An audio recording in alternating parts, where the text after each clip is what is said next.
বলছি কলকাতায় কংগ্রেস জনতা পার্টি একটি কর্মসূচি করতে চলেছে, সম্ভাবনা রয়েছে এবং মনে হচ্ছে এর পেছনে মমতা ব্যানার্জি বাংলাদেশি ইন্ধন রয়েছে, এরকম ভাবে দেখছেন? মমতা ব্যানার্জি তো নিজেই প্রকাশ্যে বলেছেন যে আমরা কংগ্রেসে যাব। তো কংগ্রেস যদি কংগ্রেস হয়, ভারতীয় মানে ওরা যদি কংগ্রেস হয়ে পশ্চিমবঙ্গে আসে, পশ্চিমবঙ্গের জনতা টিকটিকি হয়েও নিতে পারে, আবার হিটও স্প্রে করতে পারে। হ্যাঁ, সে কি হবে এখন কি করে? এই ছাত্র আন্দোলনকে কি তাহলে ইস্যু করে কি তাহলে মানে টার্গেট করছে এরা? পুরোটাই রাষ্ট্রবিরোধী ষড়যন্ত্র, পুরোটাই বিদেশি মদতে। বাংলাদেশ মডেল বানাতে চাইছে, একদম নেপাল বাংলাদেশ মডেল বানাতে চাইছে। কিন্তু ভারতবর্ষে মানুষ শিক্ষিত, ভারতবর্ষের মানুষ শান্তিপ্রিয়, ভারতবর্ষের মানুষ বুদ্ধিমান। এই নোংরা ন্যারেটিভে তারা কেউ পা দেবে ইউপিএ গভর্নমেন্টের সময় তো প্রশ্ন হয়েছিল, তখন তো শিক্ষামন্ত্রী পদত্যাগ চাওয়া হয়নি, এবার কেন? না নাই বলছি, প্রশ্নপত্র ফাঁস হয়নি এমন কোন সরকার আছেন? আচ্ছা, যারা ওখানে আন্দোলন করছে তাদের মধ্যে নিটের পরীক্ষার্থীরা কেউ আছেন? কেউ নেই। আরেকটা বিষয়, আপনাদের সরকার স্ট্যাটাস রিপোর্ট জমা দিয়েছে সুপ্রিম কোর্টে, তাতে বলেছে 85%ই ডিএ মেটানো সম্ভব এবং সেটাও 28 পর্যন্ত 4 কিস্তি।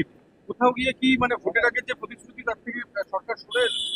আমি এখনো বিষয়টা জানি না, না জেনে মন্তব্য করব না। তবে এটুকু বলতে পারি, সরকার তার কোনো প্রতিশ্রুতি থেকে কখনো সরবে না। একাই আন্দোলন করছে, তিনি বলছেন যে 20 জন গেছে তারা সবাই গদ্দার। হ্যাঁ, উনি একদম সিরাজদৌল্লা, উনি একেবারে সিরাজদৌল্লা।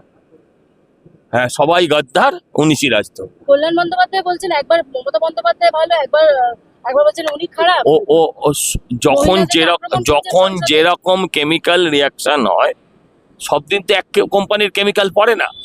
যখন যেদিন যে কেমিক্যাল পড়ে সেই কেমিক্যালের রিয়াকশনে যেমন বলে তেমন। মুখ্য সচিব জানিয়েছেন 11,000 ভুয়ো জন্ম এবং মৃত্যু শংসাপত্র কয়েক ঘন্টায় তিনটে বড় তিনটে জেলাতে, বিভিন্ন জায়গায়, 3টে জেলায় চলছে। আমি যে কলকাতায় খুঁজলে দেখা যাবে প্রায় অর্ধেকের বেশি ভুয়ো।